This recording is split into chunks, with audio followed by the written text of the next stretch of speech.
Ibn Battuta, an early globe-trotter.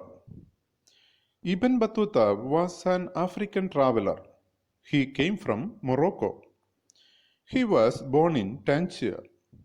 He was a scholar and loved traveling. He had made pilgrimage to Mecca. He traveled in Syria, Iraq, Persia, Yemen, Oman, etc. Ibn Battuta's visit to India. He started his visit to India in 1332-33. He managed to meet Sultan of Delhi, Muhammad bin Tughlaq. The Sultan was impressed by his scholarship. Ibn Battuta appointed a Qazi or judge of Delhi. He remained as judge for many years. Sultan appointed him as his ambassador to China. During his journey to China, he also visited to Malabar coast. Rihala. Ibn Battuta's book of travels called Rihala. It was written in Arabic. Ibn Juzay, a famous scholar, poet, and historian, has deputed to write what Ibn Battuta had dictated to him.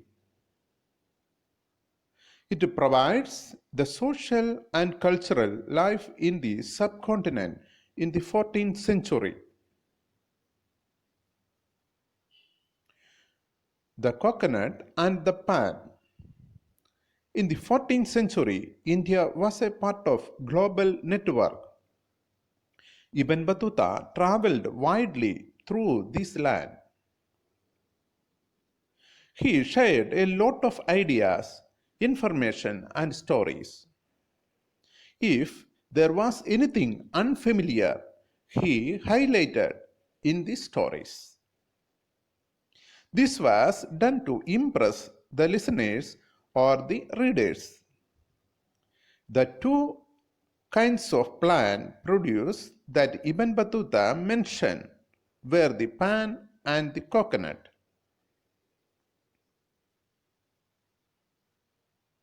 He describes the coconut as resembling a man's head because in it look like two eyes and a mouth inside like the brain. Outside it are the fibers that look like hair.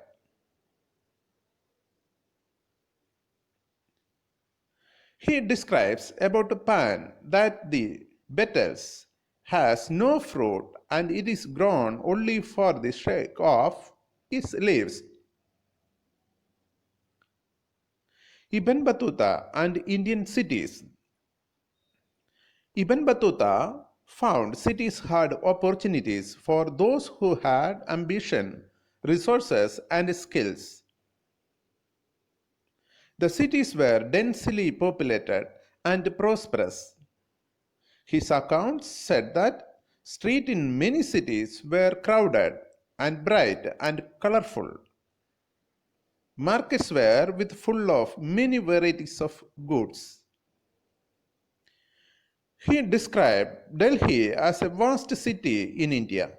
Bazaars were not only places of economic transaction but also the hub of social and cultural activities.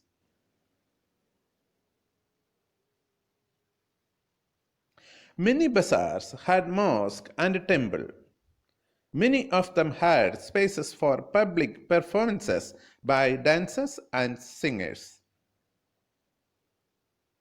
Ibn Battuta noted that the cities obtained its wealth from villages. He says that there was great demand for Indian textiles like cotton, cloths, fine muslins, silk, brocade, and satin. A unique system of communication. Ibn Battuta was amazed by efficiency of the postal system. It helped the merchants to send information across long distances. The postal system was two kinds. One was called uluk, horse post. Another was dawa, foot post.